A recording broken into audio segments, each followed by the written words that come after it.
All right. It says we're live here on the Independent Investor Channel live stream. I've got an awesome group in here tonight, but lot to talk about. Very interesting week in the stock market. This was like a icing on the cake week for me, honestly. I wish I could sit here and tell you that I'm doing a bunch on my investment protocol right now, but that would be far from the truth. Done some de-risking in the portfolio. Very satisfied with my current holdings, what we're looking at. Portfolio's in a little bit of a flux. I'm moving away from some growth strategies in the portfolio and moving a little bit more to some value strategy. That's really been a strategic plan of mine for the last couple of years. It's made sense for me having the amount of money that I've got, just trying to de-risk the portfolio a little bit. That just seemingly what makes sense to me right now. As far as jumping in and going whole hog on this stock market, it doesn't really sit well with me. I see some things going on, especially in the housing market. There's already been a couple folks that have alluded to that here, and I don't think it's going to take a whole lot to really make some of these cracks known. I just think what it comes down to is people are borrowing more than they have, and banks are willing to support that type of activity. And we'll get into some of that stuff. If you made some specific moves this week, honestly, this is the forum to come in and bring people together on the investing topic. It's just as good as any topic to come in and be part of a community that really tries to reach down to investors from all over the place, bringing those thoughts and ideas together. I'm a firm believer that multiple ideas are so much better collectively than what you can drum up on your own. Okay. I just left Gen X Dividend Investors channel, who threw down on a live stream. Obviously, I believe, I don't want to speak out of turn, is probably going to offer that product online.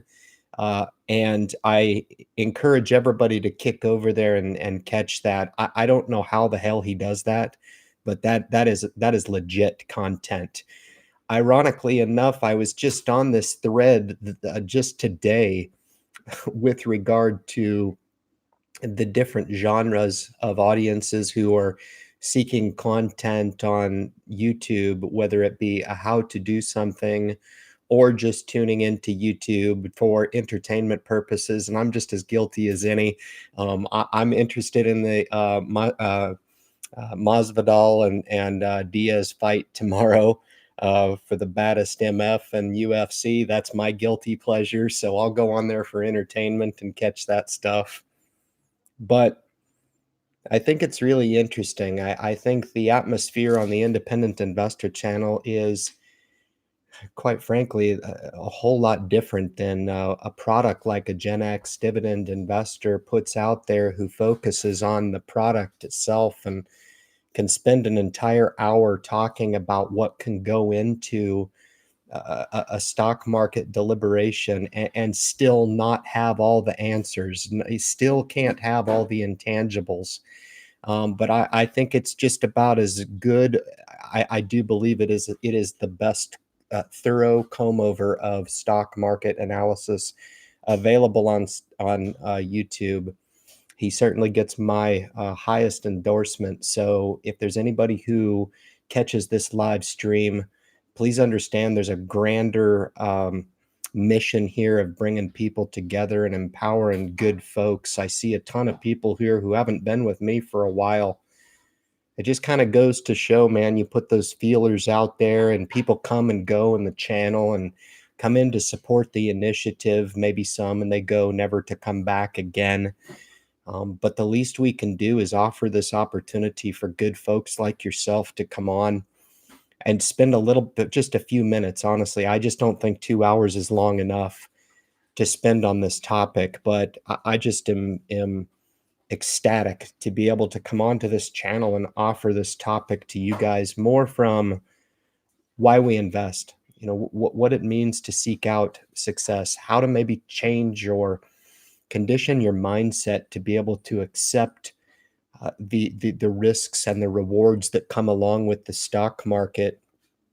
Talk a little bit of truth about the jaded perspective that a lot of people are getting right now with what the stock market has to offer. I don't think there's been a time where I've been more confused on the stock market than we are now. And this is typically one of those my um, calls to success, really, is to admit when I don't know something. And it's been really interesting to watch what's going on. I remember times in the market feeling like this on the flip side of the coin, where seemingly every little piece of news that came out would drive the stock market down, headline, geopolitical, etc. We all understand the risks that can affect and move markets, but I don't believe it to be consumer sentiment at this point. I don't know if it's the economy directly, because there's some real underlying fundamental cracks. And I think when the stock market gets privy to some of these cracks that I'm seeing, it may be a rude awakening, and folks are going to get a little bit more of a taste of what the stock market can dole out on the crappy side of the house, rather than just getting wealthy every single day. That if anybody's participating in the market now, it's good to be an investor. Okay. And I think anybody can reason with the psychology of investing over the long term, and understanding that talking about the market in the short term really doesn't matter when compared to the long term perspective that you're supposed to have. However, we meet every week. So we're absolutely going to talk about what I feel the pulse of the market is offering right now for us as investors, because I'm feeling it. So if you guys have anything to offer on that particular topic, I'd love to hear your comments in the thread. Leave your comments. Let me know what you're doing in the market. I'll kind of let you have some insight on what I'm doing, some transformational things going on in the portfolio, moving to some blocks of passive assets, bulking up some of the higher quality dividend payers in the portfolio, deleveraging and taking some risk off of the table. I'm not buying Beyond Meat, just throwing that out there. All right. There won't be any of that activity in the next few months. So welcome everybody to the Independent Investor channel. It's awesome to be with you guys tonight. We'll kick off the live stream. I'm going to get to everybody in the comments group. Thank you for supporting the message, and really thank you for taking the message and looking to support yourself. That's what it's all about.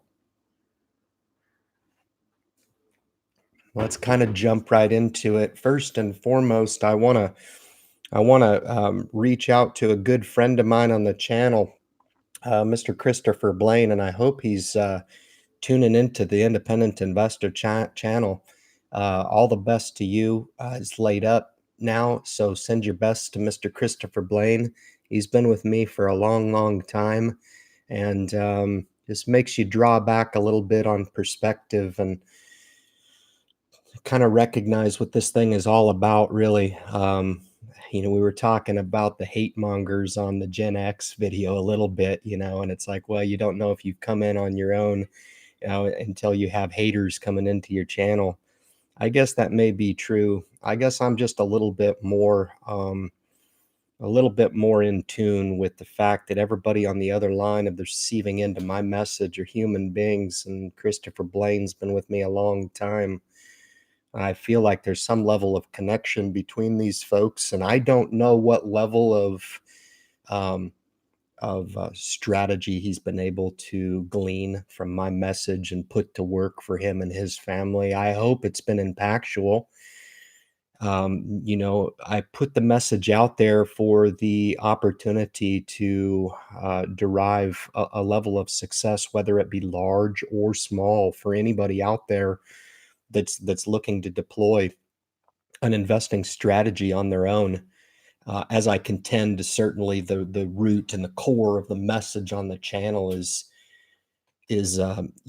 resonating with a mess. So look what Gen X does, man. Look at the knowledge there. And I know he's got to premise the videos with the disclaimers that he's not a financial planner. I will just add this because I'm not quite as articulate as he is, but I will say this. I've sat down with a lot of financial planners and a lot of them don't know squat. So I think there's a happy medium with maybe just bringing yourself up to speed with some of the basic awareness principles, the benefits, investing in the stock market, and then start to focus on some of the fundamental aspects of and really just some of the philosophical justifications that if you're introducing somebody into or you're soliciting services in your life, you are going to pay for those services. You really are.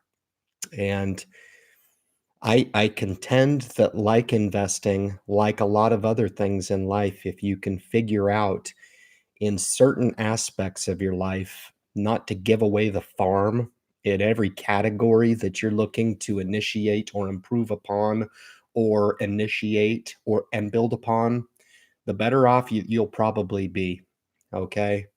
But I really hope I hope everything's cool with Chris. You guys send your best as well. The comments in the middle of the thread certainly. So I would ask that you send your support to him. All the best to you, man, from the channel and from myself personally.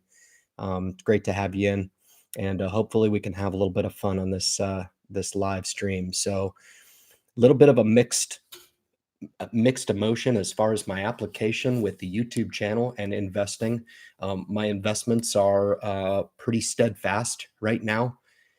Not a lot of additions. I took a swing trade in Facebook for 12 minutes. I thought you guys would like to know that. That was a nice $209 profit. Bought them right before they reported, then sold it for 195. So that was pretty good. I was willing to take the stock into a downturn, so it seemed like a win-win to me. But $209 for a 12 minutes worth of work there. I'm just kidding. Okay. And again, I don't offer these to toot my own horn, but anytime we can really start to identify different ways of making money in the market. I always like to throw that out there and be a little bit transparent with what I've got going on. I could certainly come on here and declare the dividend income. We just finished up October. The dividend income was a light month that was off rotation for the quarterly dividend payers, the big one. But the payouts for October were $300. Nothing to shake a stick at. I'm ecstatic. It's a start. It's a start in my initiative to start to really build up the passive aspect of the portfolio, and and I believe that I'm doing that in a great way. So, trying to get some of those really good Vanguard payers in there and trying to really solidify the dividend aspect of the portfolio without subjecting the portfolio to too much risk at this point. I've been through this before, and I hate to sit here and tell you guys, hey, initiate my sixth sense. But if you're gonna tune into the live stream and you're gonna kick around with me for less than 15 minutes, I'll just tell you this. My instinct on the market is I'm suspect. You betcha. Which means I don't really trust it. That's fine. I've got a lot of money invested in the stock market, but I think we've controlled and hedged our opportunity in the market and tried to delever some risk by making some of the strategic initiatives that we have with regard to our current exposure to both passive assets, dividend payers, but taking some of the risk out. I really don't have a whole lot of growth in the portfolio that's not worth bragging about, to be honest with you. What does that mean for you guys?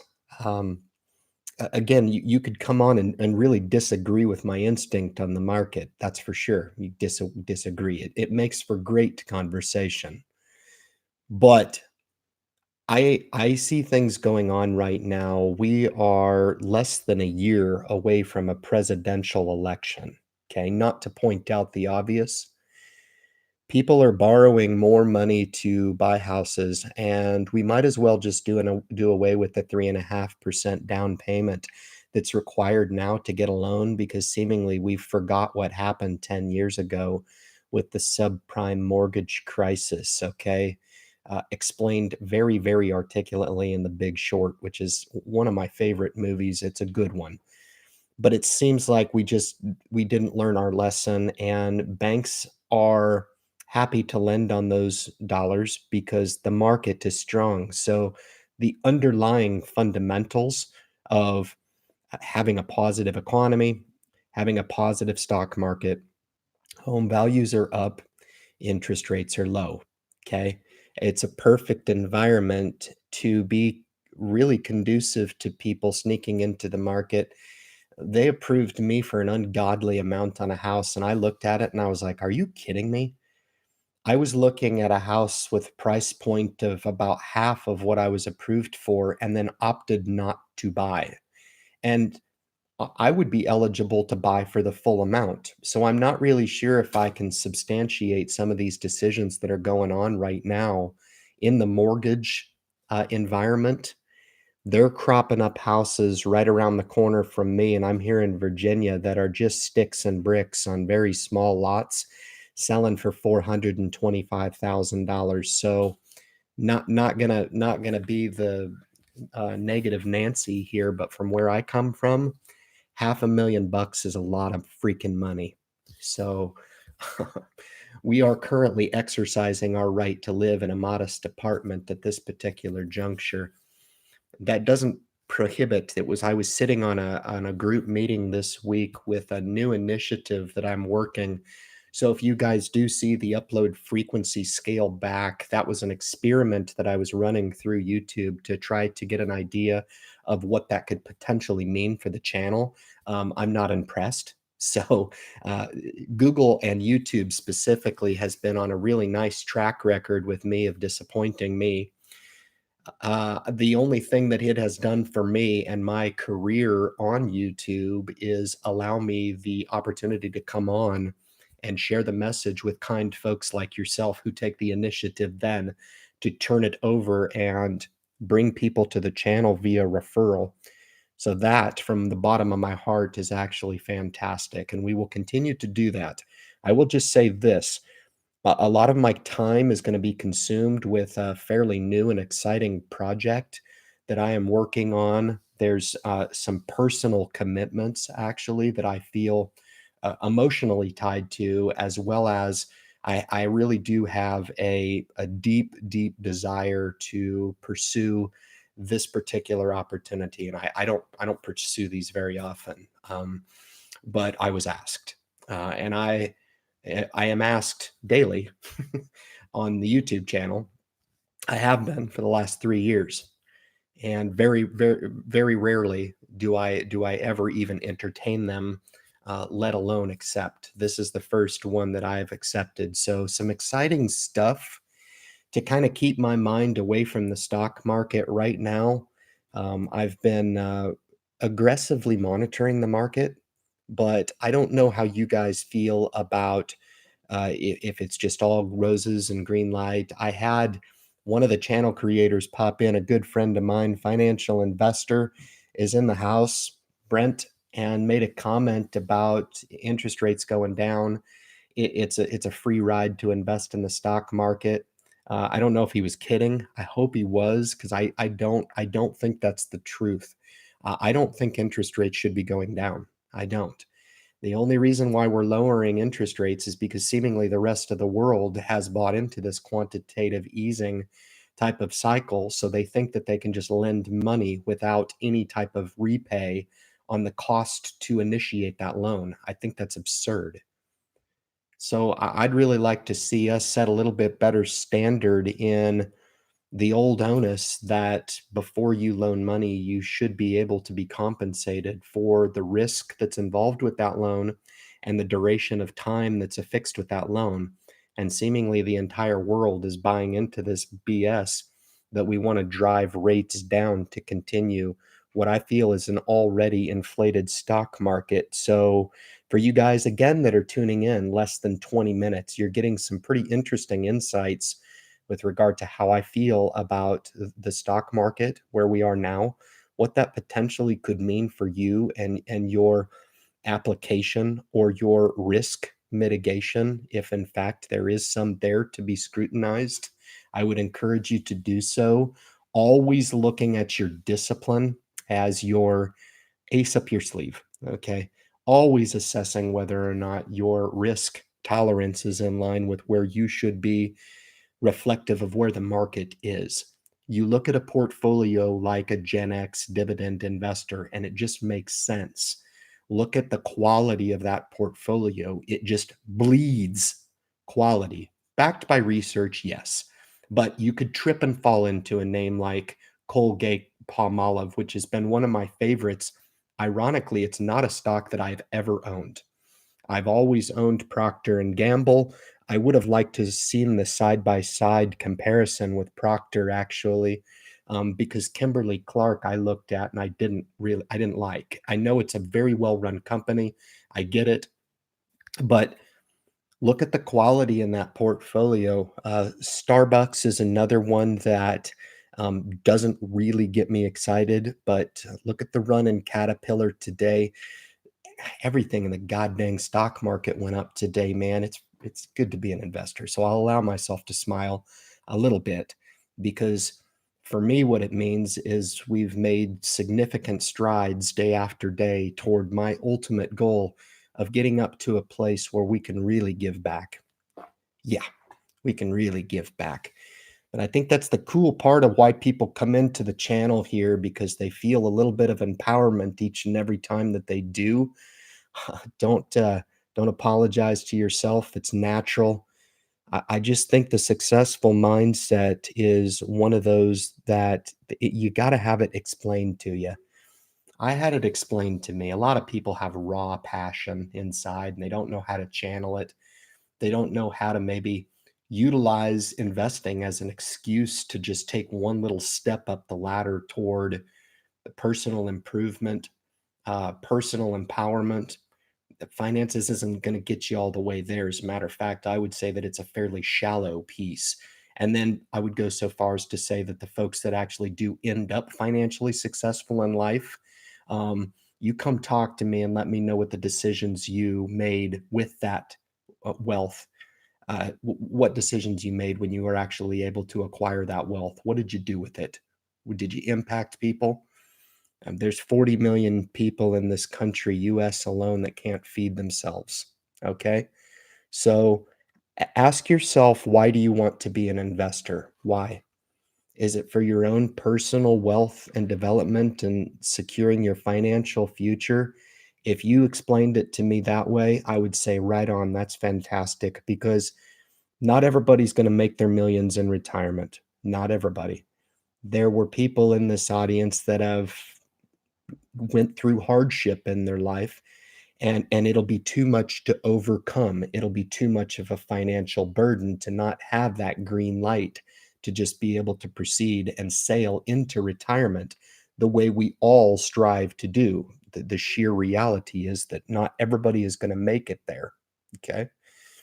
But for those that actually do keep that fire going, keep the discipline on track, seek out an interest in coming on and supporting a channel like mine and some of the other channel creators that have popped into the group tonight, I tip my hat to you, okay? Because I really don't have a lot of time to pop onto YouTube just to waste my time staring at a screen. I typically do this for one sheer reason and one singular reason alone, and that is you guys. I do take on a lot of responsibility for understanding that there potentially could be some folks that are popping into this channel for the first time in their life. And maybe it's a little bit younger than when I really flipped the switch on what it takes, what my definition of success really is, what it means to acknowledge failure. not to get yourself down when it happens, but to know for a fact it's gonna happen, and it's how you deal with it. And it's how you deal with those little successes, because here's the thing, if you're as hungry as I am, eventually those results are going to start to render themselves. You cannot, it's impossible to be as high wired and as geared up on thinking and growing rich as I am without actually having those opportunities come in reality. Why is that? It's because, listen, in the United States, for example, there's really not any other excuse. It's a perfect playing field conducive to this type of activity coming on, fostering common thought. A lot of my successes I've gained and gleaned from the last 3 years on the Independent Investor channel. There's been some improvements this week actually that are offered in the thread of this YouTube community, the folks in this live stream. It's what keeps you fresh. It's what keeps your mind working. It's what keeps you evolving in your thought. Okay. The subscribers in this community should be different than the subscribers that came onto the channel a year ago.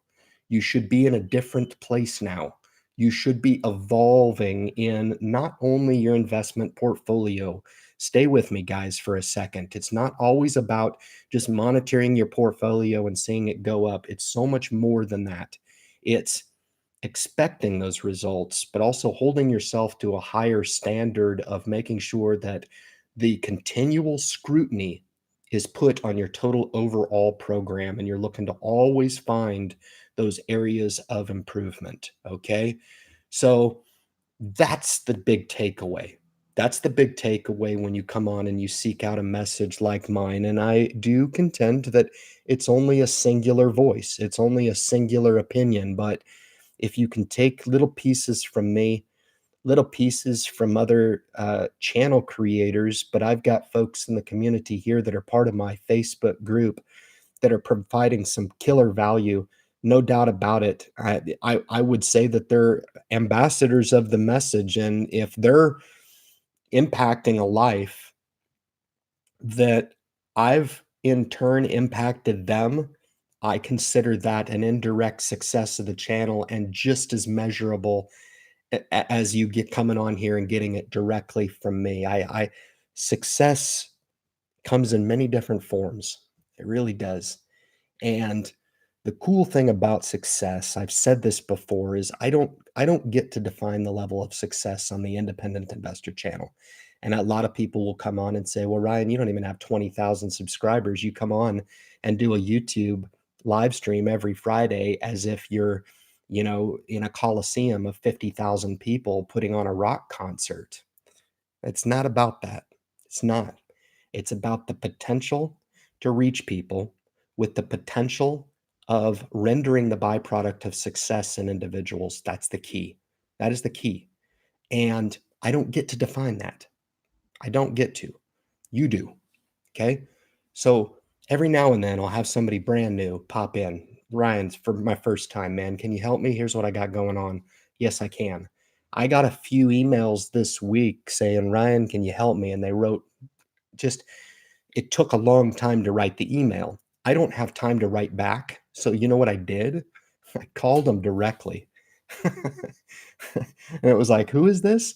"Oh my God, I'm so thrilled." And it's like, "No, no, it's just me, man. It's just Ryan. What do you got going on? Talk to me." And we talked through it and it was pretty cool. Probably nothing, nothing that I could have duplicated in an email that I can offer in person. And hey, no big deal. We just changed a life. And empowering one investor at a time, man. I said it from the beginning. That's exactly what our goal is. And that's what we'll continue to do. All right. I'm going to spend the rest of the live stream coming and getting into this back and forth dialogue. I've got some great friends of the channel. Honestly, kind of addicted to coming on here and rapping with you guys. I see the one and only Doug Whitaker. And for you guys that don't understand, that's the truth, because there is in fact only one Doug Whitaker. So it's great to see you, man. Thanks for coming on here. I've got Ernest, my Cammy, in the group as well, who's just kicked in. I don't know, man. I'm just tickled pink that these folks let me hang out with them because these cats are sharp. I mean, I watched the Gen X dividend investor video and I feel like I need to I don't know, man. I've always said, and I'll be nice because I was going to say take a Tylenol after I was done watching it because straight up, you're going to learn something. You're going to learn. And but maybe pop some popcorn or something. In all honesty, man, thank you for that because that's crazy stuff, man. You're offering so much value. You want to sit and waste your time watching a sitcom? Go ahead and do that. But if you want to learn something, spend 45 minutes, 45 freaking minutes. Sit through the thing. Test yourself. He tested the group at the end. I thought that was pretty sharp. Those of you who sat through the end of this, right, and actually had the patience, right? Because nobody nowadays has the attention span to last 5 minutes on YouTube, right? Okay, they'll unsubscribe. Got this bastard through a 45-minute video. What an asshole. What is he thinking, you know? Tent of the group. Anybody that's in here, man, leave. I'm still here. I like that. That's good. That's good, man. It's a credibility check. I love it. Let me cruise up, man. I want to give some call outs on the live stream. Some folks, a lot of channel creators, man. You're going to get yours. We're just over 30 minutes. Get 1,000 views on this. So the purpose of doing this is to give these guys some love. These guys are all trying to cut teeth, and I don't mind being a platform to let these guys build their channels and build their opportunity. I think YouTube is somewhat becoming saturated with this topic, which I think for it can be a good thing because the need for this type of awareness discussion, I'm just going to put it out there. Okay. We're not financial planners. I get it, but I do this every day. You want to go and sit down once a year with a financial planner? By all means, do it.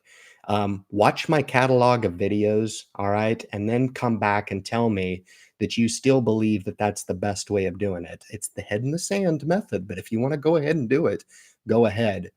But I encourage these folks who come on, like Hidden Freedom Investing, has come on. It's the first one. So anybody who kicks in here and they're looking to support me, I don't ask for payment.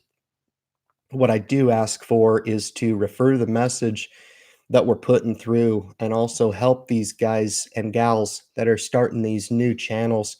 Need to see more women certainly on YouTube. That's really the biggest void on YouTube is the lack of female channel creators, but in turn it will come. There's professional companies out that are actually targeting that genre of investors, and very, very important to allow the opportunity for anybody who wants to come. And this is independent investing.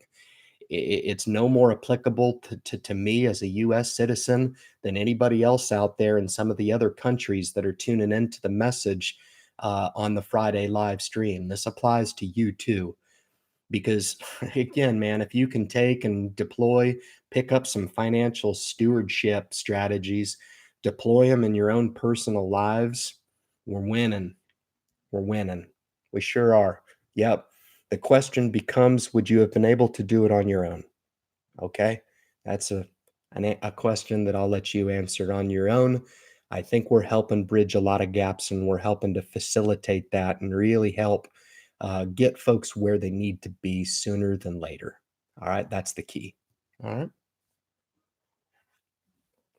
Hidden Freedom Investing. You betcha. Kick over, help support the message. Lives in a state that I'd like to check out someday. You betcha. May give him a call someday and pop in. We'll see what happens. Networking, guys, it's an important high income skill. Networking, it's a beautiful thing. So is public speaking. You ever want to start a YouTube channel? It's good public speaking discussion. It's awesome.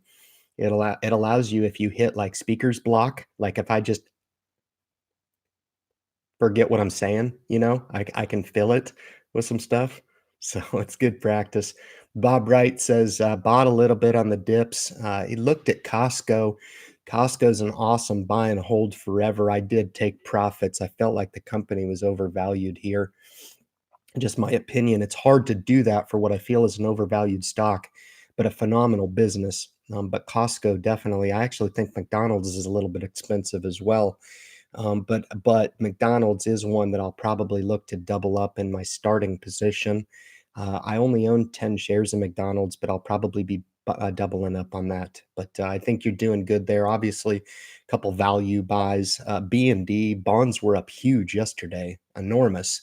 And then Leggett Platt was another Gen X dividend investor video who, again, if you wanted to do a detailed comb over of one of the best industrial stocks, you can catch that video. And quite frankly, I made the comment. I was actually being half serious.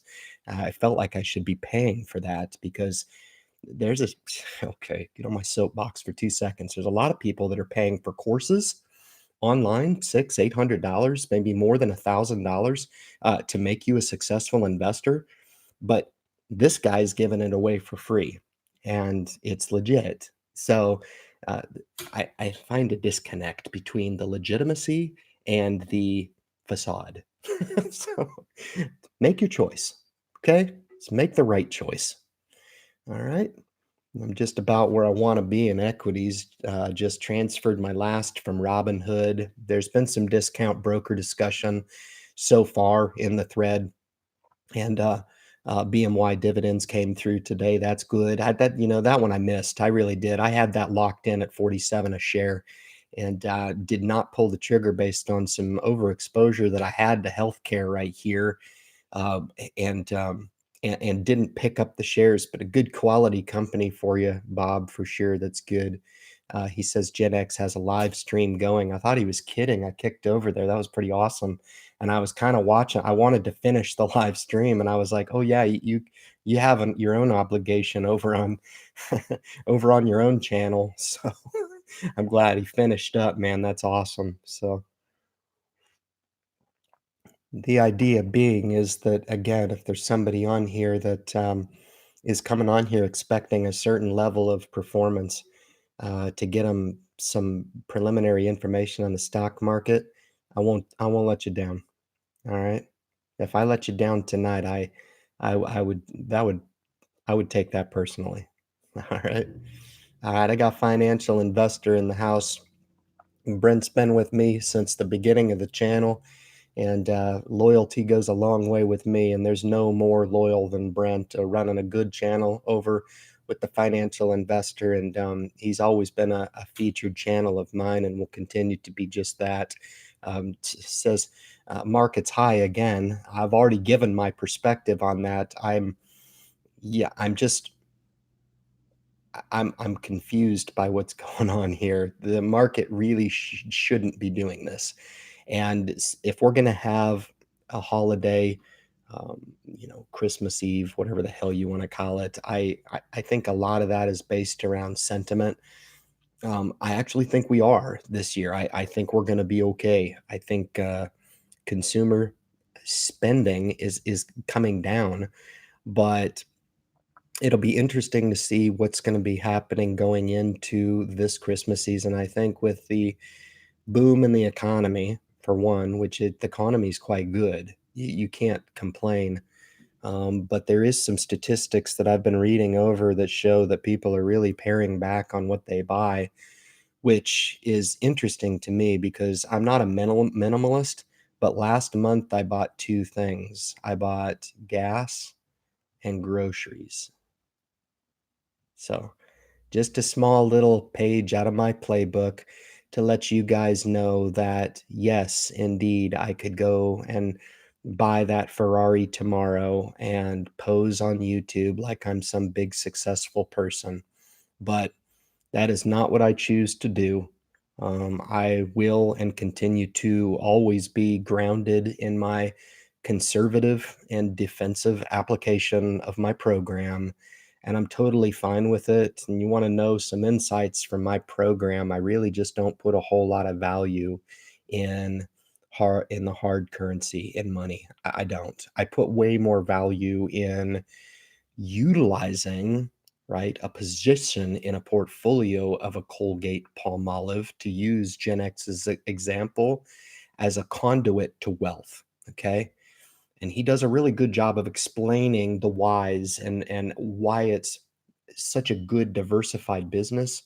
But as an income generating type of aspect of a total comprehensive portfolio, that's where it's at. That's where the value is. It's not necessarily about the dollars and cents, in my opinion, and that really shouldn't be the sheer focus of anybody's portfolio. I know it's not for him.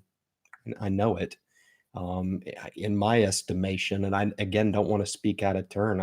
I think he's probably a generational wealth investor, which is what I'll be, because I don't need a whole hell of a lot to be happy. I'm happy now.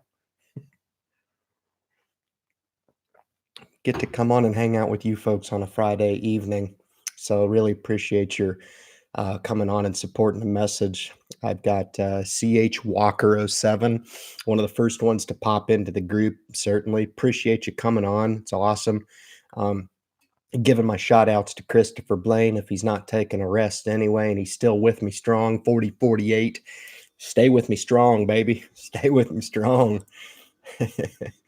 For sure, man. It was awesome. We had a tornado rip through Virginia last night, and it was pretty bad. It was the worst wind I've ever. I thought we had a tornado ripping right next to us, and that was a lovely evening. So, um, kind of tired tonight, but did hit the gym today and feeling saucy. Working on my side project, definitely. Really buying into that old ownage that successful people realize that there's 24 hours in the day, not 12 or not 8 like some people. Some people are really lazy. All right. But no, just in case you guys didn't understand, there are in fact 24 hours in the day. So my advice to you is use your time wisely. Okay. You don't get a second shot at this kid. Okay. Just reading more articles about the Fed rate cut and wondering about the mortgage rate, if they're going to go lower too. Uh, it should. Usually, when the prime interest rate drops, it should be reflective of a lower mortgage rate as well. But it's funny how sometimes those don't necessarily work that way, or they're not in a huge hurry to justify those lowerings. Less interest is less revenue for the banks, but I don't think interest rates should be going down. I think Jay Powell caved. I really do. I think he caved. I think the president has a point to an extent, but at the same time, I was really stoked when Jay Powell took over, and I think he's done a phenomenal job. So that's just my opinion. I think everything that was done over the last 10 years worked the way that it was supposed to work, and now we're trying to extend what was an emergent application through quantitative easing after the '09 recession. So I just that's just my personal opinion. I don't know what the hell they're doing, which drives a lot of my decision making with regard to my delevering of risk at this point in the portfolio. So that's what it is. Along with the debt, I'm not really a big fan of how much debt we're running up and how much money we're printing, and we think that somehow the market's going to continue to just go up and not react to that sometime. I just think when it figures it out, we're going to probably see a very, very interesting and steep decline in the market because of it. I've got Mr. Bill Williams in the group. Says good evening. It's another one of my old school cats. Has been with me for a long, long time. It's funny how I remember these guys been with me, popped in when I had 72 subscribers, and it's kind of surreal, to be honest with you. I appreciate every time I get one subscriber and they still pop in and I get the notifications, and I'm like, wow, that's cool, man. Right on. We got some people are still flowing into the message as slow as it can be. But people are coming in and consuming the content, and um, I'm ultimately grateful for those folks that are coming in and seeking the message out. Certainly, also very, very grateful for those folks that have been with the channel for a long time, like Bill. So thanks for coming on, Bill. Appreciate it. Bob Wright, mortgage rates are rising. It is an inflation thing. When Fed cuts mortgage rates go up. Strange, I know. It's the inverse relationship. I feel like that's an interesting conversation. I've made the comment. I think we're in a housing bubble now. I think we're 20% inflated. Certainly, some of the pocket markets like California, New York City's getting double whacked with the high taxes. Might as well just throw New Jersey in there as well. What a disaster! Holy moly!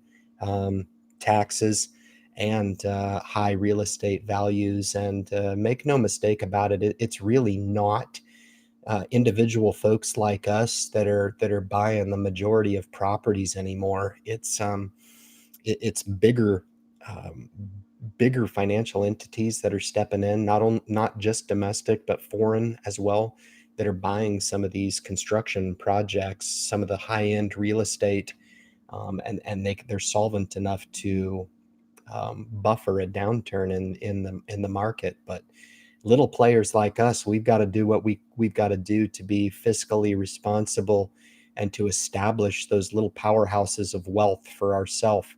And together we can really be powerful. But the little guy's getting squeezed right now.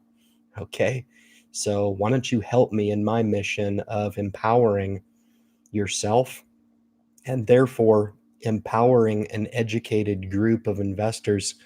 Why do you think I push out those good videos when they come through? Folks that are making content, that are pushing it out there willingly to people. It just, because it has that much of an impact on people, and it will lead to something so much greater in our ability to set ourselves apart from being squeezed out of the equation. And wealth can mean that for a lot of people. And I think a lot of people aspire to a lot more shallow of a definition of wealth later on in life, than the one aspect that I just gave you. You know, put a thumb up to the man a little bit. Come on, guys. You know, start to kind of think like the wealthy do. The sense of urgency is now. So what are you waiting for? Okay. Operate with a little bit of sense of urgency. It shouldn't take me to get you from a non-investor to an investor. But if I can give you that little bit of encouragement and persuasion to look into it, then we're providing that little bit of spark, and that's a start. I like it. Mike O says, good evening all. Ryan, if you don't know, M1 just opened and now offers M1 Plus for $125 a year with a second trading window at 3 p.m. So Mike O, that's awesome. I saw both of those roll out. I have a different thought on that. With the trading window, I don't really care. It doesn't change my opinion on how to utilize M1 Finance for what it's intended for. The sector portfolio that I own in there that I disclosed to you guys openly, I do have another rollout, but I don't want to jam the channel up with a bunch of those portfolio reviews. I think it's boring. To be honest with you, there's some of the most appreciated videos on the channel. I don't mind the transparency, but I just think they're boring. I typically don't watch other people's, just to give you an idea. There's some pretty cool portfolios out there that I have watched once. But yeah, no, I did see that. I still think M1 Finance is better utilized for those folks that want passive participation in the stock market and can dollar cost average those aspects, build the portfolio the way that they want it, in their respective pies on the M1 Finance platform. But that really doesn't change a whole lot to me. I could care less whether or not they're buying in the morning or the afternoon. I mean, I compare it to the major brokers. I traded the Facebook trade after hours. I need to have the flexibility to do that. And I've got it dialed in to where I kind of had an idea of what my sell price was going to be after hours when I took the Facebook profits this week. But to each his own. You're going to get my opinion on it. $125 a year for the M1 Plus. I pay nothing for my broker. And I'm not a big fan of justifying going with a discount broker, which is offers free investing and kind of entices you to get in the door, only to be upsold. For a lack of better terms, quite frankly, it's very obvious to me what I think they're trying to do is get investors in the door. I mean, they're using guys like us to influence the affiliate referrals, which is great. M1 Finance is an awesome platform. Don't get me wrong, but why don't you just stay awesome? Why do you have to, you know? And I think they're trying to be a full service broker. So good on them, but because they're going to have to compete on a very competitive landscape of other brokers out there that are seemingly becoming a lot more attractive, in my opinion. If I was a new investor, I don't know if I would look a whole lot further than the premium discount brokers. If that's your thing, that's fine. But now you can't ignore Schwab, uh, Fidelity, TD Ameritrade, E-Trade, those four. I like Merrill as well. You guys know I've been with them for a while, so I throw it out there just as an option to take a look at. But yeah, I mean, it'll be fun to sit back and watch how these discount brokers rock it out. M1 Finance, I think, will be fine.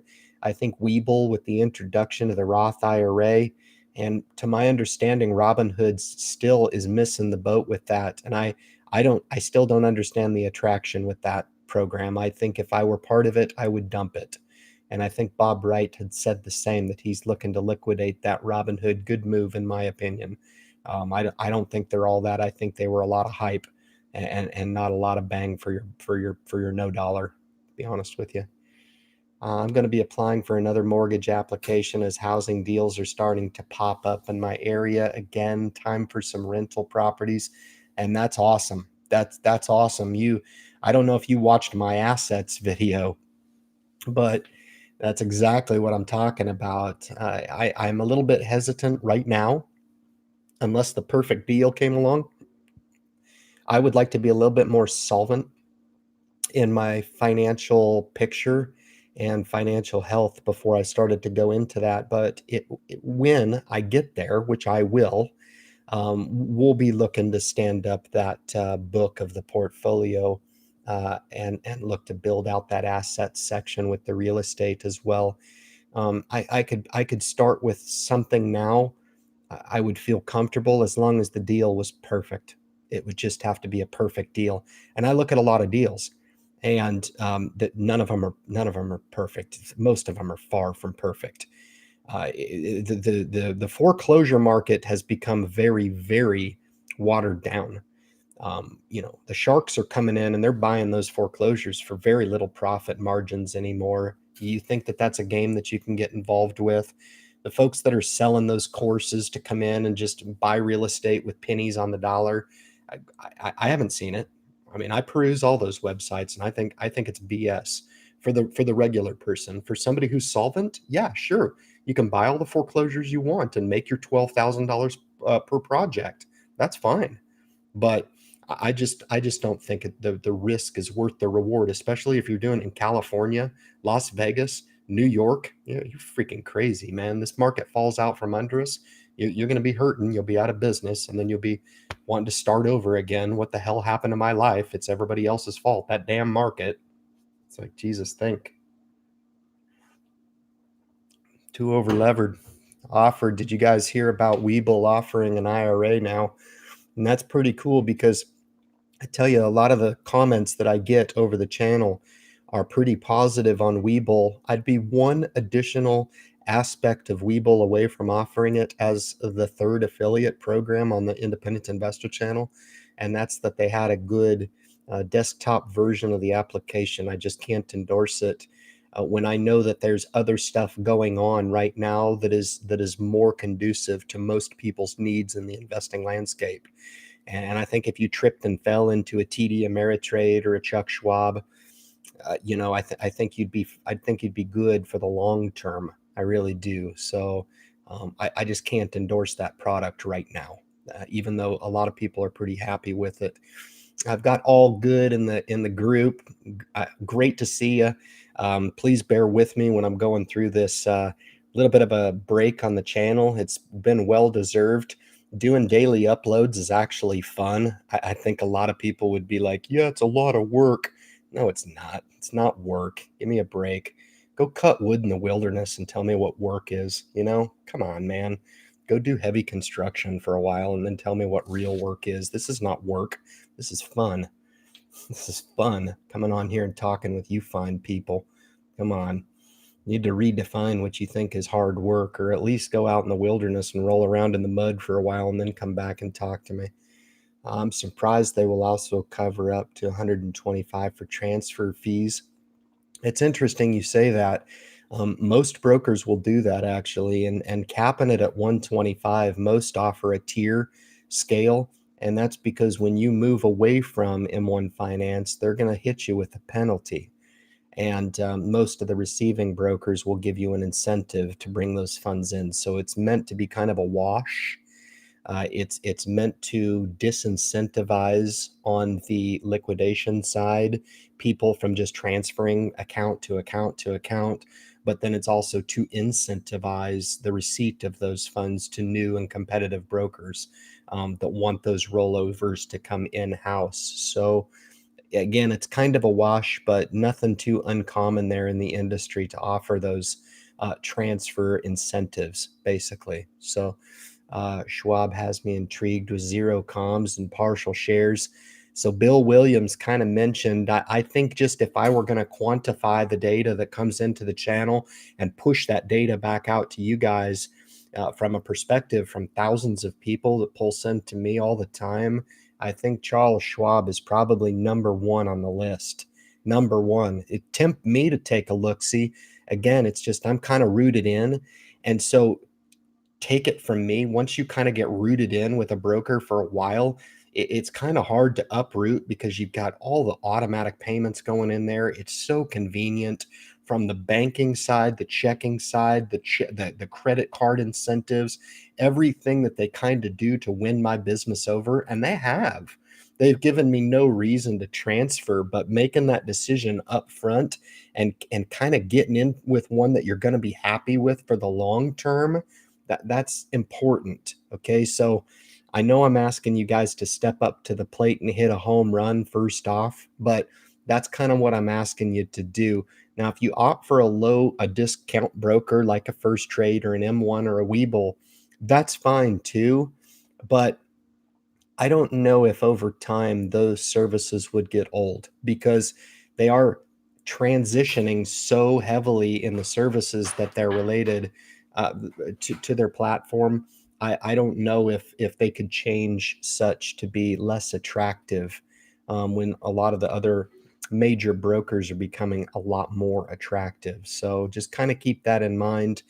That's why looking at the major brokers now is definitely worth it. So Bob Wright says Schwab is great. So those little opinions that are left in the community here, I really appreciate because again, I'll take. He just says 3 words right there, but I'll take and kind of data log that, and I don't know if I've got one negative opinion about Schwab. So, and I kind of keep tabs on those mental notes. And that way, when people asking me about it, I can say, hey, it's worth taking a look at. The only one I've taken a look at in the last 5 years as a possibility is Vanguard, and I was not impressed at all. So I know there's still people that don't understand when I advocate for looking into the Vanguard products, the ETFs, the bond ETFs, the products that they have, as opposed to going with them and starting an account with them. It's the account aspect that I was not impressed with, but I own the Vanguard products within the Bank of America platform. Okay, so I just want to differentiate between those two. You can own the ETF products from Vanguard or anybody else in most any other broker. Okay, there's some exceptions to that, but for the most part, it's a pretty open landscape to buy what products that you want. Okay. All right. Schwab has me intrigued with zero comms. Good stuff. Down to get Hidden Freedom in here. Should be offering the second window for free. The second window will still consider to be free. Again, I comparatively speaking, it doesn't compare at all. Thanks a lot. You're giving me 2 buy points when down to the millisecond, I can buy a stock anytime I want with any of my brokers that I have. It just it doesn't compare unless I'm passive investing. Then I don't care. I don't really care. But the way it was before, I mean, you could have a severely a very elevated market in the afternoon, in the morning, and seemingly buy the market high, only to have a sell off in the afternoon. you know and here you are, you've bought in the morning, could have done some strategic buying in the afternoon, and you're kind of stuck with your pants down because you've bought when M1 said that you need to buy. You guys don't see my rationale in that. I i, I just i don't care. They could offer 10 buy points in the day and I still wouldn't change my opinion. That's just the way I feel. All right. Gen X Dividend Investor says, thanks, man. Come on, man. The least I can do. Those videos you're pumping out they're fucking awesome. They're awesome. They're just awesome. Your kids are going to appreciate it someday, man. Good stuff. All right. If they want to remain competitive, Bill Williams in the process of switching over to Charles Schwab. That's really interesting. So I've got All Good, who's initiating one of those processes that are not really that fun. I think she would agree with me. They're not fun. But I would just ask you to provide me one little favor, if you could, the next time we get together on a live stream. Please let me know how you like that platform. You're one of my loyal subscribers, and I just appreciate your opinion. I know I'm asking you for your opinion for free, but at least I'm not soliciting your opinion via survey. I'm just asking for your opinion because I respect it. So let me know how it goes, and let me know how you enjoy that platform compared to your old broker. I'm not sure who you were with before. I can't remember. Bill Williams on Schwab, is there a trading window for partial shares? I wouldn't suspect that there is. So that would be a good question to get answered, Mike. We've got Mike O, and that's a good question. I wasn't sure if Schwab was even offering it. I could be wrong on that, guys. You can correct me. But that's the reason why we do these live streams, to push out these new awareness aspects that's going on in the investment world. There's one or two or three or six every week, since the landscape is changing so radically. So pretty impressive. We're all the beneficiaries of it. So let them change. Let them change for the better. I'm all about it. Okay. I moved everything from Vanguard and Robinhood to Schwab. That's just a sharp move, Bob. And I don't know what your rationale was to go with the Vanguard account. They're very reputable, but they are absolutely conducive to a passive program. So if you do opt for the Vanguard account, that's fine. You're opting for one of the most respected and established accounts. You're just not going to get any incentive for going with them. And you're not going to get any perks at all. Okay.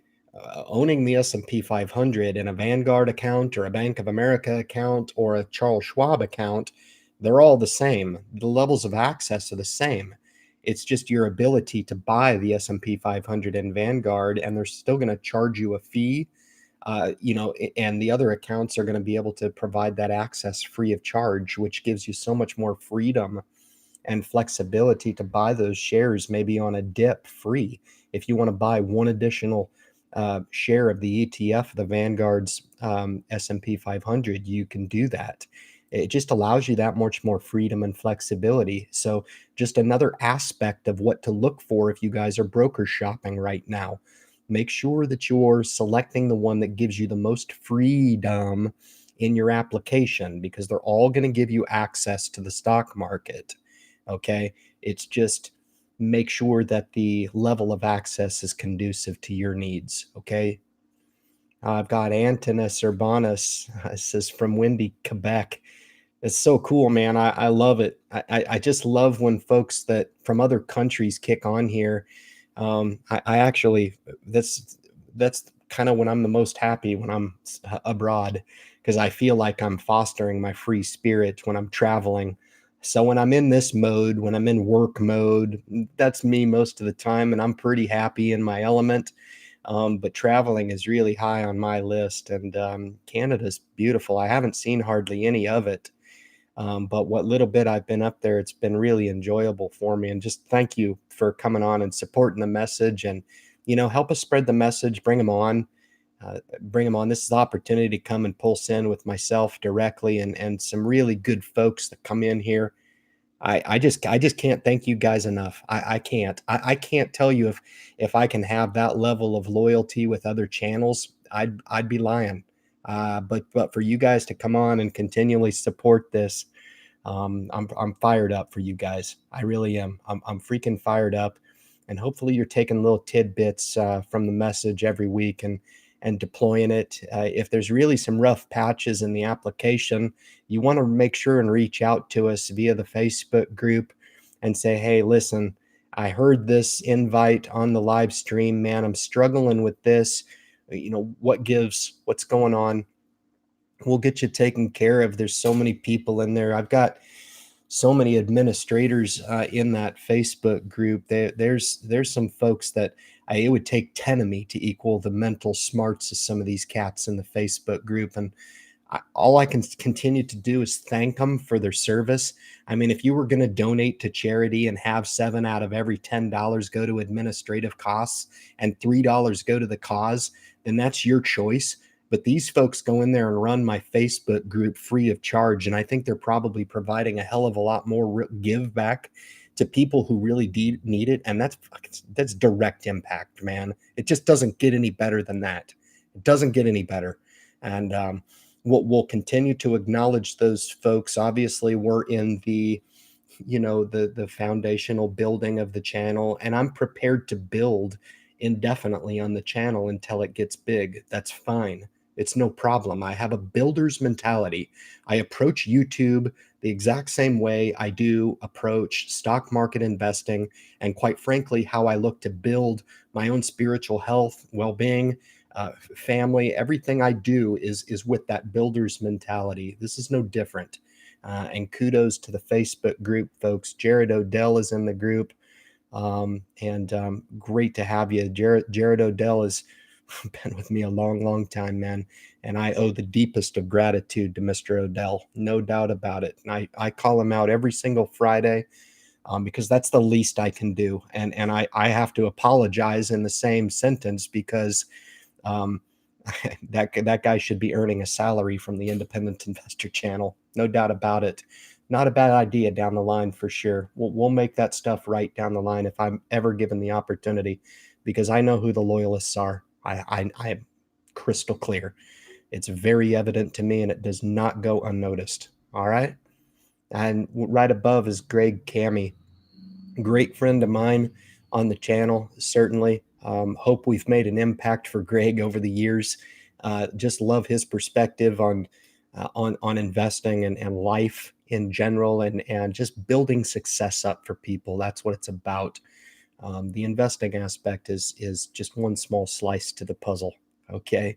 So anyway, all good insanity. The stock market can't wait for the discussion. Laugh out loud. Well, I've delivered some nuggets tonight, no doubt about that. Um, it's confusing, is what it is. I don't like the analogy of playing with fire. Excuse me, but I will offer it for these purposes. I think the stock market is every continued extension of this run gives a lot more potential for the rubber band effect. So keep that in mind when you're looking at and being critical of your exposure at this particular juncture. This is just a discussion forum, guys. It's a people and blog discussion.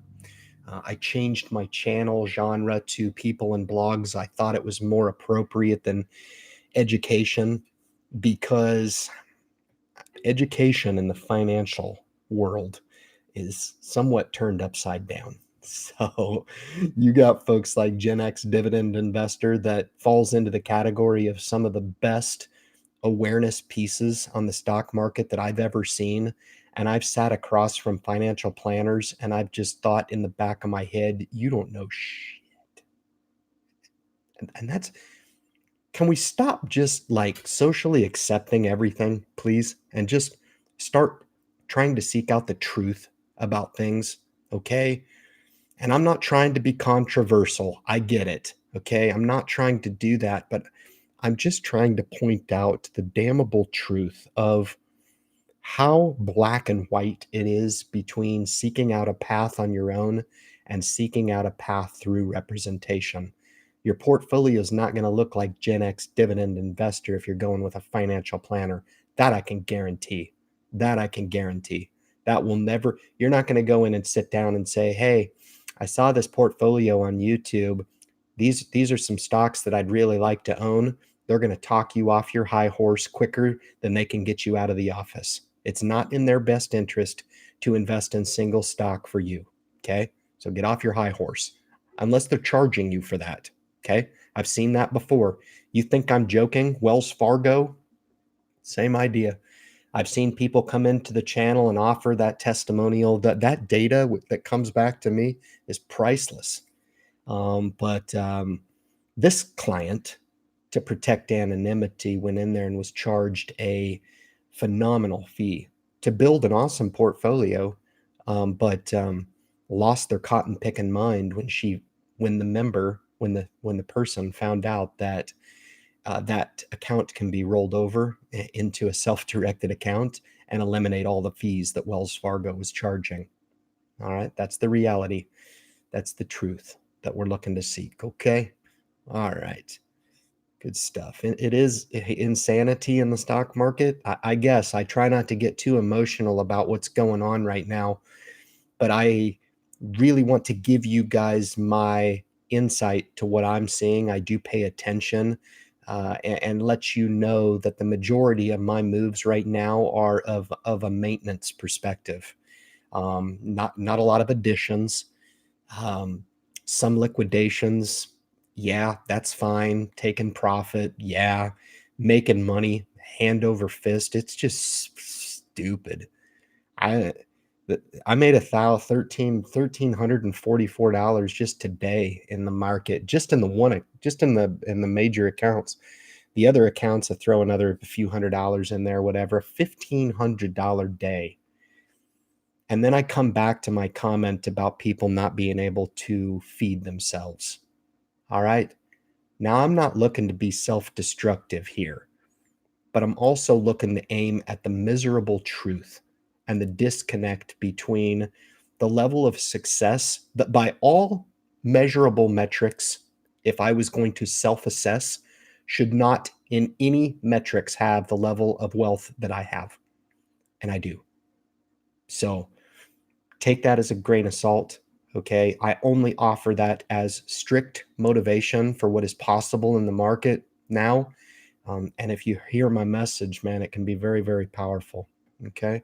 I just read the book Invested by Charles Schwab. How cool. It was so impressive that I bought 2 shares in the company. That's a good company, actually. It's a good stock. I like it. I've looked at it. I've invested in it, made money. Not currently in the stock here, but that's pretty funny. All good says awesome. Let's get it. Investing happy hour. Let's go. Well, that's good, man. I got Kings Fans 2000 who's probably doing the independent investor channel right. I'm kind of in my zone tonight. I'm probably not being as funny. Perhaps maybe I should try in the last 45 minutes of the stream to be more funny. I just can't manufacture it, man. It's got to come off the cuff. All right. It's got to be natural. I got to feel it. Okay. Like I feel everything else. Had a comment last week like, how do you make that much video? You must edit forever. No, I don't edit anything. I don't edit my meeting conference minutes. I don't come to the table and speak with a group of colleagues. I'm not afraid of making mistakes. I'm not afraid of speaking from the heart. I'm not. I'm over that. I don't spend my time worrying about pitfalls and downfalls. And okay, if I make a mistake, that's fine. Get your ass up, dust yourself off, and go at it again. It's that simple. Chances are you probably won't make the same mistake twice. And I seemingly learn better when I make the mistake and then I never make it again. That's typically how I learn. So I I don't spend my life looking to avoid mistakes and being careful. No, I don't do that. I don't do that. I just go at it hard. By doing that, I typically render some success. And that's the irony in the whole thing. You're not ever going to get ahead, man, unless you're willing to take some level of a shot. Okay. All right. Neat. Javier says, Happy Friday. Great to see an Antinous again, man. That's cool. So Matt Blankenship Photography, absolutely another channel creator putting their art on here. That's fantastic. Hi all, let's do this. Well, I hope I've delivered for you. Absolutely. I just appreciate you coming on and supporting us here. I have to watch specific parts again. Yeah, I know. That's the misery of it is when you watch those videos from Gen X Investor. I need to have like a notepad and taken some notes and been like, what did he say about that forward PE? I don't remember, but I was like, Jesus, you just got to sit back and be a sponge and shut your mouth and absorb. That's my perspective. Gen X Dividend Investor, if you're still on here, man, I've got some words of advice for you. You need to put like a Surgeon General's warning on the front of your videos and just let people know what to expect before they get into consuming that baby. Okay. Because Jesus, man, it's like I feel privileged to know you. In all reality, I'm just joking about the Surgeon General's warning. Not really, but I'm happy to know you. That's for sure. Jeez Louise. I got Linda Jones in the group here. Says hello everyone, and great to see you. That's awesome. I don't think I recognize.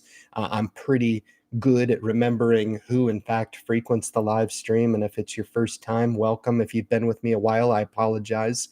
I can't remember all 16,868 of the subscribers, but I sure as hell try. You betcha. I have fun trying to kind of personalize the experience a little bit. That's just another aspect of why we do the live stream, because the YouTube experience is absolutely very one way. And I like the interaction piece that this renders through the live stream. And GW Life TV has popped into the group here. Another channel creator you want to check out. Financial Foundations is right below that. So some of these channel creators are popping on here later in the thread. And I apologize. I would have called you guys out a little bit sooner. And I apologize for that. I know there's a lot of people that'll kick off, midstream through the stream, and they won't stay strong with me through the course of the 2 hours. But you're still going to get your shot out one way or the other. I would just encourage you guys, if you want to come in and get a little endorsement. I get about 1,000 views on these within a couple days. The live streams, people replay them and they play them, and when they're outside doing work, whatever they're doing, come into the live stream a little bit early, man, and just leave your thumbnail at the top. That way I can call you out right at the top, and you probably get a little bit more exposure for that. All right. So just an idea to try to maybe boost it a little bit easier for you guys, so you're not getting a shout out at minute 20 on the live stream. Okay. But that's the best I can do as I'm going through here. I had to get some business out of the way at the top of the stream. So, but thanks you guys nonetheless for coming in. I really appreciate it. Negatives everywhere. I don't know if you're referring to the economy or if you're talking about the stock market or geopolitical risk. I will just take those two words and kind of roll with them. So Financial Foundations left it in the thread here. I agree with you. If I'm interpreting your comment correctly, I do think there's negatives everywhere. And I typically try to look those out, not avoid or ignore them. I think that can be really, really costly. And I don't know if the stock market could have done this with a housing market that hasn't been supportive or complementary to both. So yeah, you always want to be objective. And while the stock market's doing this crap, I typically spend less time just staring at it like an idiot. And I'm looking to find those little cracks in the system. And I'm seeing them. Yeah, I really am. I don't know how much or how intertwined they're going to be with the market, but I'm seeing them, and we'll talk about them, and we'll throw them out there for awareness and what it means to your money. Okay.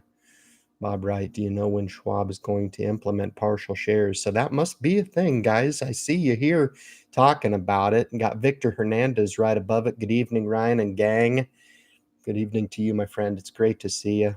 It's awesome. I really appreciate you kicking in here, Victor. Thanks a lot for the support.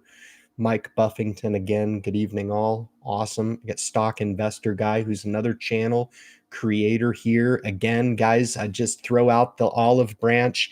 I will call you out at the top of the live stream if you guys want to drop it in there closer to 9 o'clock Eastern Standard Time, because if you've ever ran a 2-hour live stream, you get my best effort for 2 hours straight. It's pretty intense. I'm so wound up after these that I've got to chill out and decompress at the end of it. No joke. That's real talk. I do that for you guys. But if you want to kick them in earlier, I have no problem with calling those out closer to the top of the thread. AK's in the house. That's awesome. Knowledge is power. Yeah, man. Knowledge is power, but it's infinite. You know, it's one of those things. It's amazing when I'm around people that, and I'm always really hard on myself about not being the sharpest tool in the room. And I'm starting to kind of realize that that's really not as important as people think that it is. You know, I just value everybody's opinion.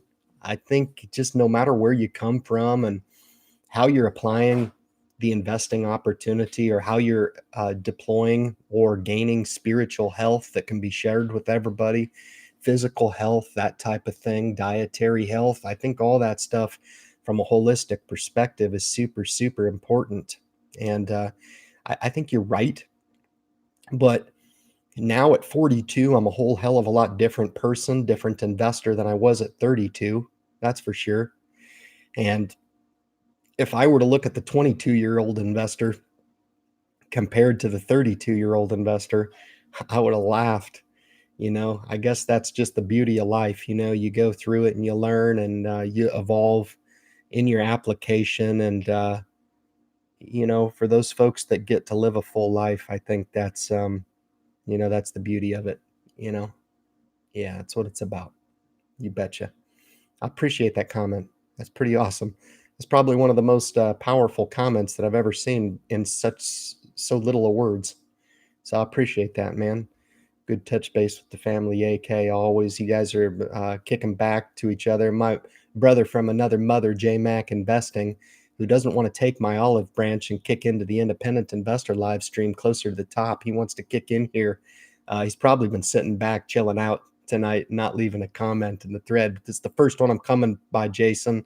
But J Mac Investing, another one of those hustlers out there trying to build up the channel and trying to be part of this grander community of folks letting people in on how he deploys his investing strategy, which is pretty awesome. You know, just another example of somebody who's built up a very respectable portfolio.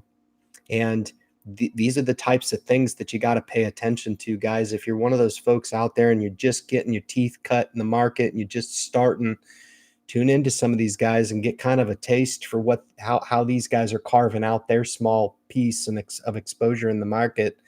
JMac Investing does just that. And I always take a moment to call out Jason Mac Investing, one of the few channels actually that actually aggressively reached out to me, and I aggressively reached back and collaborated an effort with. That was a lot of fun, man. I enjoy the hell out of doing that. And it was a good product, good fun, man. You have a great weekend, Jason. Thanks for popping on and supporting the message as usual. So, and then GW Life call out there for sure at the bottom. In some ways, the conditions indicate continued growth. That's the scary part. I concur. Don't get me wrong. I haven't pulled all my chips off the table. I'm still sitting on a fat amount of money exposed to the market, and that's totally fine.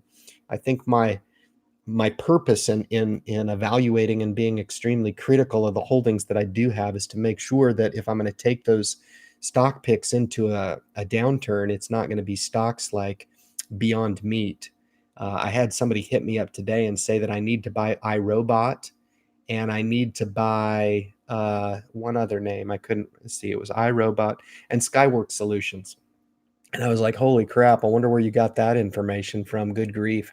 as if it's like the best kept secret in the stock market. These folks act like they've discovered a stock that like 2,000 other analysts aren't looking at as well. It's like, get over yourself, man. If you want to invest in the stock, invest in the stock. That's fine. Your investment doesn't need to be my nightmare.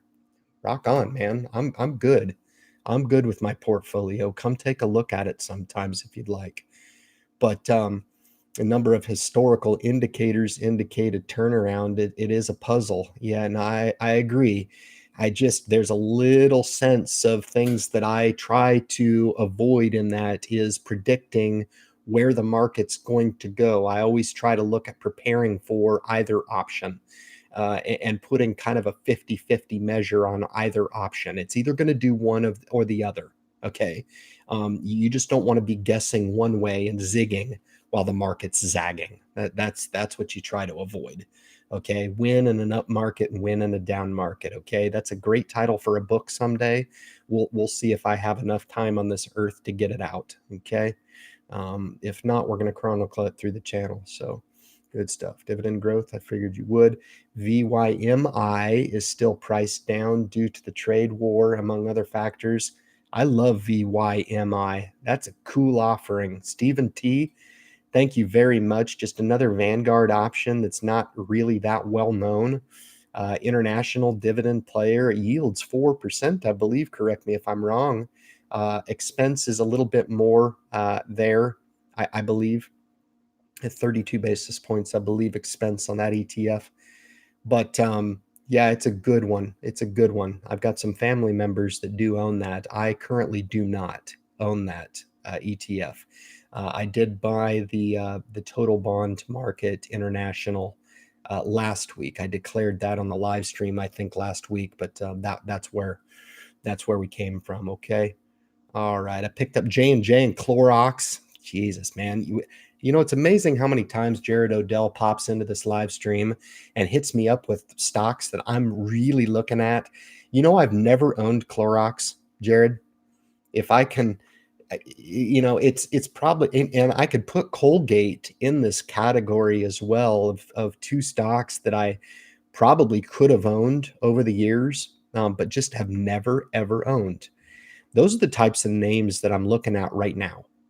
Yeah, you betcha. Defensive. I can own them in a downturn, sleep easy at night, no problem, right? It's either between Clorox or Beyond Meat, And for me, I just go ahead and go with the Clorox here, Call me crazy. I'm gonna put it out there. Okay. Let's opt for the Clorox and the quality at this point in the market. Okay. Because I just feel like if you're going to enter into some names, I would be looking at stuff like that. I agree with that. I think the entry here in J&J is good. Clorox, I didn't see their quarter, unfortunately, so I can't give any type of feedback. Stock jumped today.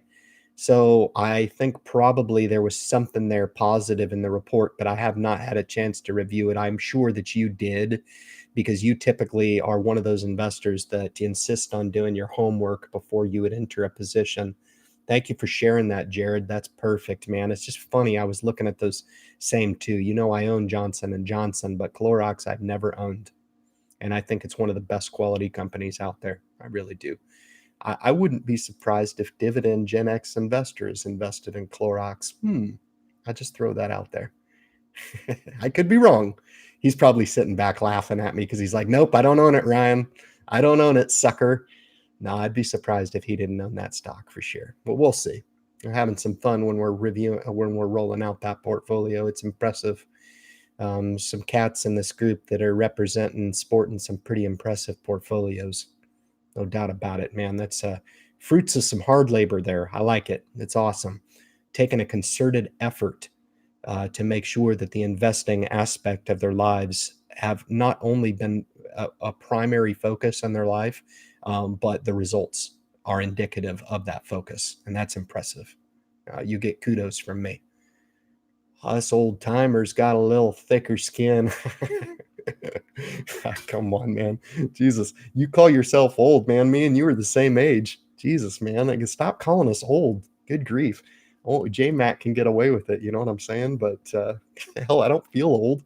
Jesus, man. Get well soon, Christopher. Thank you, Mr. Bob. I appreciate that. I'm sure he appreciates that, man. Nobody wants to be tied up in the hospital, but I guess if you were tied up in the hospital, right, Chris, you'd be wanting to listen to the Independent Investor channel. I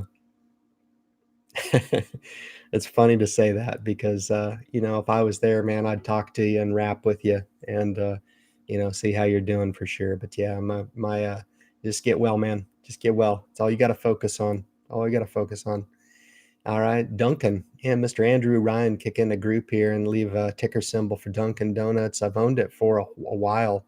I like the company. Anyone like it here? I'd have to look at the valuation because I'm certain that it's run up as well. But I love Dunkin' as a company. I think it's fantastic. I think it's a great alternative investment play in that particular field. I like Starbucks as well. I do, but I think Duncan is fabulous right here. Somebody left a ticker symbol on one of my threads in the video talking about the Tim Hortons franchise, and it was a weird ticker symbol, that of which I can't remember. But if you Google searched it, I'm sure you could find it. That's probably a third offering in that category or space that you could look at. But Duncan is a premier player. I think that's really good. I don't know what their yield is, and I've never invested in Dunkin' Donuts, but I have considered it. Okay, I have invested in Starbucks, and that's it in the space. I say all these smart investors are strategically buying McDonald's. Got Avi A right below it, says added more McDonald's as well as IIPR this week. Probably smart move. We get Kevin in the group, and first time I've actually made it in without having to watch the replay. How's it going, Ryan? I'm doing just fine, Kevin. It's pretty awesome to see you in here, man. Thank you so much for kicking in. I do apologize. It's minute 31. Usually the end of the thread is a hell of a lot more enjoyable than the beginning of the thread, but I do come on early, okay? And you're welcome to catch me. Usually it's just me and Bob. Usually it's my time to go on and rap with Bob, and that's what I do. I go on and I talk with Bob, and usually all good pops in and says hello. So we usually have a back and forth for about a half hour before the stream. And I know people are busy, but if you have something specific, I open the thread up early so you can leave your questions there beforehand. And that'll give me an opportunity to address those toward the top of the stream, because most people know that I could continue on because this thread will continue to grow and I can't get to all the questions and comments. And there's usually a ton after you've had a chance to get in your investing groove to think of some cool questions to throw into the threads. Unfortunately, I can't usually get to all of them. So Hidden Freedom Investing says you're very articulate. I think it's easy to become articulate on a subject that you're very passionate about. The irony in the whole thing is I just watched the Gen X video tonight and I'm just blown away. Like, I don't know how the hell you learned all that. I don't know how to do all that stuff. That's crazy cool.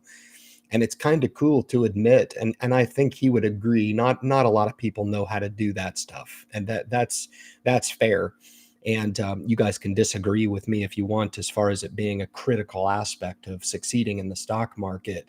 But I think if there were any kudos at all that I would give, is that I don't know if you could get any more substantiation before putting your dollars to work in a stock that you're looking to invest in, by doing any more level of deliberation that Gen X does on the channel. But I'm articulate based on experience, what's worked in the market, and seemingly having a lot of experience sitting down with a lot of people and just talking about the topic, you know, and really just picking out themes of what I feel are a lot of personal boundaries for a lot of people, and breaking through that on individual basis for those people. And I know those guys are they still contact me and they're like, Ryan, thank you so much, man. That was legit. And I was like, okay, man, you're welcome. No worries. You'll just be a millionaire someday. No big deal. And I feel like this information should be more commonly understood because it's really not that difficult. But the irony in the whole thing is I don't feel like a lot of people take the little extra time to come in and maybe consume the information a little bit, give themselves a chance to relate with the message. And I think that's unfortunate. I think a lot of people will reflect back on their life and maybe have some regret on not paying a little bit more attention to this particular topic. And we try to get to as many people as we can. It's getting more difficult to find value in this market. So Jared Odell, again, throwing a freaking gem into the thread here. I feel the same way. S&P valuations really aren't that bad at 22 times right now. I looked at it because I was like, okay, well, this is a topic for a YouTube video if I can find some substantiation behind it. But relatively speaking, the S&P really is not overvalued. But I think you're right as far as finding value in the market. Man alive, I'm having a hard time. You know, I wouldn't even want to throw out, the value plays in energy because there's so much headwind. They're just getting pummeled. And this is typically the time you want to maybe take a stab at getting a little bit of energy exposure in the portfolio. But good God, I don't know if I've seen a sector this out of favor ever. And oil prices are stabilized. They're stable. Um, but man alive, oil companies are just really getting crushed. Exxon did okay. Chevron got pummeled today. Royal Dutch Shell got pummeled today. We'll see what happens. But I do concur with your assessment. I do think it's pretty tough right now. I'm sure improving the quality of McDonald's food has hurt their margins, but I believe it will add customers. Oh, yeah. I think it's a positive. I think it's a win-win for McDonald's. I'm a big fan of McDonald's, to be honest with you. I don't eat their food, but my kids love it, just like I loved it when I was little. And they've got a very wide moat. If you don't know what a moat is, look at moat for your definition of the night in the stock market, okay? Colgate Palmolive, wide moat. Most definitely. Gen X would agree with me on that. He'll be in my prayers. Thank you, sir. I appreciate that. Gen X dividend investor throwing some, please do that. I appreciate that, and he will appreciate that. Please tell me they didn't go the Beyond Meat route. I don't know. Good luck with that. Okay. You could throw Roku and Beyond Meat in the portfolio and just be happy with it. That'd be awesome. No thanks, man. It's just not my style. Wasn't very impressive test. Staying up to watch this. It's 1:11 a.m. I got Maddie Cottrell over in the UK. That's legit. Awesome. Thank you so much for tuning in, man. Awesome. Thank you from the bottom of my heart, man. That we're connecting, man, through the power of social media. I'm coming to you from the East Coast in the United States, Virginia, to be specific. And I need to get to your great country. I've been all over Europe, but I've never made it to UK, man. And it's really on our bucket list when me and my wife end up over there someday. So thank you so much for staying up late and catching the live stream. That's legit. Thank you so much. Those type of worldly connections are big for me, very big.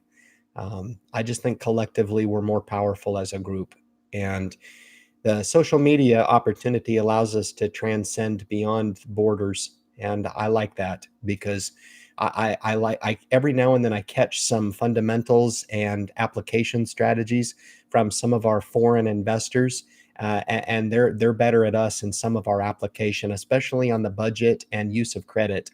No doubt about it. Some of these European countries just don't freaking have it. They don't use it. It's not commonplace. So different strategies and applications on the use of money and the responsible use of budgeting in your application. I think it's really sharp. So thank you. Not BYNB. That's awesome commitment at Maddie Cottrell. Yeah, no doubt that I acknowledged, man, that's big. I almost walked out of McDonald's because they had the self-checkout thing. Took me 5 minutes to order. You know what's funny about that, man? GW Life TV, that's really a cool comment because here's the thing. I was over in Paris down on Champs-Élysées, which is very famous street in Paris, and I'm looking up and down the street, and all the famous French restaurants are empty. There's nobody in them. The one restaurant that is just jam-packed, line out the door, is freaking McDonald's. And they don't have one of those self-check kiosks. They have like 6 of them, and they've got it down like clockwork. It's so amazing. But you're so right. Here in the United States, of course, we take a good idea and jack it all up because it's like, you just threw a monkey wrench into my parade that I knew for 20 years. Just come in and say, can I have a number one, please? You know, it's a big monkey wrench. And it's like, people, they can't. Are you kidding me? You mean I have to change my thought process in ordering my Big Mac? But you're totally right. You're so right. That's so funny you said that, man. Thanks for mentioning that. That's really true. But I just found it funny, man, that here we were at McDonald's, but we're down in Paris, there's no other Paris on the earth. It's like that's the one restaurant that was just jam-packed. That was funny, man. I've gotten a lot from this channel and wanted to show support. Maddie, thank you, man. Again, really appreciate it. It's just, when you subscribe to my message, I treat each and every one of you guys like you're part of the investment community, because I do try to reinforce what we're trying to build with a community type of core message, what it means to be part of the message. I don't really want anybody to feel like they're part of anything that's not special. If you didn't feel that way, I would ask you to leave.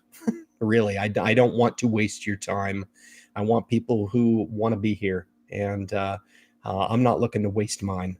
Okay, I've got 20 minutes left on the live stream. We're gonna fire away. Hey Ryan, been a long time since live tuned into the live stream. Jake Jara. So this comment right here, Jake's been with me since the beginning of the channel. So I always wonder about the churn on the channel, some of the folks that have come through and been like, yeah, this is awesome, Ryan. And we have some interactions, and then I don't see them again. And I think that's probably due to natural attrition on the channel. That's totally fine and to be expected. But Jake's been with me for a long freaking time, man. It's so cool. He says I'm in Guam, so everybody can thank him for his service if you'd like. For a couple of days of liberty. So if anybody's reading between the lines there, I've been helping some devil dogs get started investing thanks to you. You say, I can't ask for any better payment than that. I can't. So kudos to you. If we're reaching people through referral, especially because I can't reach everybody, even with the power of social media, I typically hesitate to even talk to people in person anymore, even though I will, because I fully understand the potential for impact through social media, and it's awesome. But thank you so much, man, for providing that referral. Hopefully, it kind of it turns on that spark and gets them on the right path. And if you bring them on, we'll take care of them. We always do. It's really cool, man. That means a lot to me, and it's great to see you pop on here, man. Enjoy your liberty. Be nice, and don't get into any trouble. Real simple. Do me that favor. Be good. Be good. Kinda. All right. Be a little bit bad. You're all good. All right. You've earned it, man. Thanks for your service. You betcha. The last good stock sale I picked up was AbbVie for sure. Yep, an MO at 39. I think you got about a rock bottom on MO, no doubt. Just picked up J&J 128. I think you got a good entry there as well. AbbVie, I think, is off to the races. I don't know what the deal was to get down to sub 50. That was a double up price, to be honest with you. For existing stock owners, I know Gen X is an AbbVie owner as well, long-term investor, of course, but that would have been the time to strategically buy the stock at that low valuation. So, but good stuff. And then this week, these are some of my dividend pick stocks. I think those are really, really good. The only one that's concerning out of the list for me, quite frankly, and this might be my personal opinion, is MO. But you did pick it up at such a good entry price. I would just, keep a tight collar on it if you would, and monitor the stock. Don't allow it to retreat back if we get. There's just some headwind with the news right now with the vaping products. I would just keep an eye on it. But I think with your entry, and it's an enormous dividend, enormous. So just sit back and let the money rake in. Amen. That's the beauty of investing right there. I've got 54 thumbs up, and there's 54 participants who have made their way in here. That's pretty awesome. So that's rocking. Thank you so much, guys. As we start to wind down the live stream, I do understand it does get late in other places, but I'm going to try to make a good effort to get to as many of these as I can. I got Doug Whitaker here. Says, hey, Ryan, I really appreciate you making your way in again, man. Just a loyal weekly supporter of the message, man. Hope everything is well for you. No doubt about it. And then Jenko Semen, they should outlaw share buybacks. Yeah, I'm on board with that comment for sure. Getting a little freaking out of control. Throw down on the dividend. To share buyback really doesn't help me a bit as a shareholder. But there's no law prohibiting the practice, so they're going to do what it is that's good for the business. The only one that I really kind of give a pass to is Visa. They're into share buybacks more than they are paying a dividend. But that stock has done nothing but make me rich. Like, it's just a phenomenal company. It's well operated. They're firing on all cylinders. So therefore, it's okay. I can be an investor in the stock and just earn, a 0.8% dividend or 0.7, whatever anemic dividend they're paying. It's very little. But I do agree with you. I really do. Hassan Investing. Hey guys, probably another channel creator. Again, there's a lot that are making their way in. Hidden Freedom Investing at GW Life. I'm too old for this shit. I like it. Good stuff. Hey Ryan, if I put in the full 6,000 into my Roth, when is the earliest that I can put in the next 6,000? Right. So you're eligible for your 2019 contributions as we speak today, up until the tax deadline of next year, April 14th. I mean, I would do it before then. I think you've got around the tax deadline of the 15th or 16th, depending on when it falls next year. But you want to get it in before the tax deadline in April, okay, for your 2019, 2020 contributions, okay? There's an overlap period starting in January 1 of 2020 where you can actually contribute for 2020, 2021, okay? That's about as easy as I can explain that. I know it's a mouthful and I know it's hard to understand, but just to recap, you could do the 6,000 for this year all at once, or however you want, all the way through December, January, February, March, and April, up till April 15th, okay, for the 6,000. And you could also do an additional 6,000 starting January 1 of 2020 for the following tax year, okay? That's how that works. There's an overlap period at the start of every year to give yourself that ability to contribute for the previous tax year, and then you'll start the new tax year anew. So for example, I've already contributed for this year. I'll wait till January 1 or 2, depending on when it falls, and be able to contribute the 12,000 to the other two accounts, the Roth IRAs. Okay. All right. It's always a good question. Thanks for asking it. I know there's a lot of people in the group that everybody should understand those time frames. It's critical. You have to know what level of benefit you're realizing in your Roth IRA. If you're realizing half or a quarter of it, or you're max funding it, you really need to know what realized benefit you're making every single year as you strive toward max funding, because that's the ultimate goal in that Roth IRA. All right. Also, would you be able to put a timestamp on what you discuss? I could do that. To be honest with you, I'm a little lazy when I get done with this. I throw some search words in here. I could probably do that. And the unscripted nature of my delivery usually would require a lot more time than I'm willing to give to do the timestamps. So I would sit here and tell you, yes, that's a great idea, which it is. I will also, in the same breath, tell you I probably won't do that. Okay. But we'll see. If I ever end up sitting in a studio and scripting this particular delivery, fine and dandy, but you're going to get the raw version of me speaking from the heart for 2 hours. And that's the best I can give, because again, I really value my time in coming on and providing this. And I provide the highest quality I can while I'm on. Okay. That's a good question. I appreciate it. $500,000 doesn't get you much in Boston. Hell no. I don't think $500,000 gets you anything in Boston. That's a great comment, Christian A. I didn't mention Boston. I think that's a pretty established. I don't put them in the category of a California, a New York City, that type of thing, but it is very expensive. So, but everybody I talk to from the Northeast, man, they love Boston. And I've never been there before. I'd love to check it out. I really would. I hear nothing but good things about Boston, and I've never been there. I'd really like to check it out. Really high on my list. Market is still strong in Denver. Sold a house in 2 days. Yeah, oh yeah. Houses are selling like crazy. No doubt about that. They're bidding up houses again in California. Yeah, exactly. It sound familiar? It'll be hard to find a house for that price in SoCal. I agree. SoCal's always tough for sure. Where do you put cash?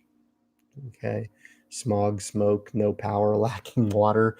That's free, no kidding. And Ryan, anyone here own STOR? I can't say that I do. That's a ticker I'm unfamiliar with, so I do apologize for that. Take a mental note of that. That's an easy one to remember. I'll check it out after. So, got a couple more minutes, guys, and we'll start to wrap up the live stream.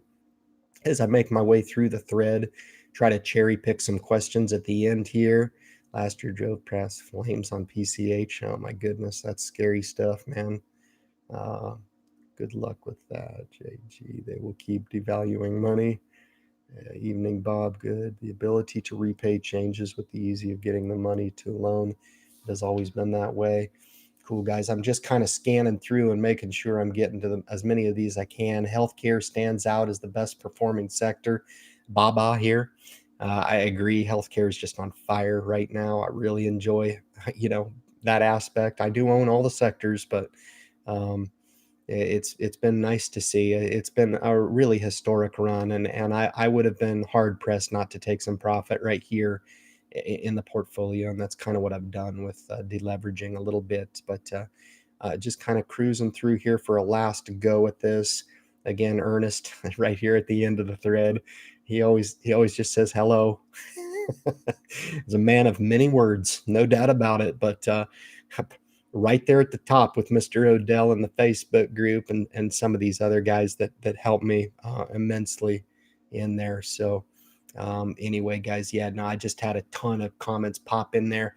But I do need to kind of wrap it up, but I won't wrap it up until I give a shout out to Lydia Santiago here, who's out there in California, probably getting off of work anyway. So another channel creator, one of my featured channels. You can support her and continue um, her growth on her channel to help her out. I'm just scanning back up to make sure.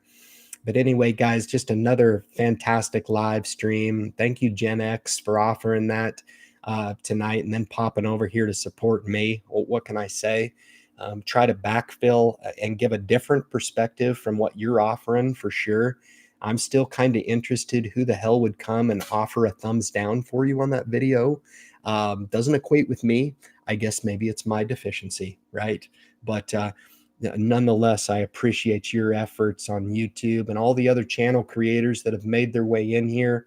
And all the folks that have made their way in here for the first time. Thank you for the representatives from the Facebook group for continuing to work the administrative role in that group. Again, I'm in debt to you guys.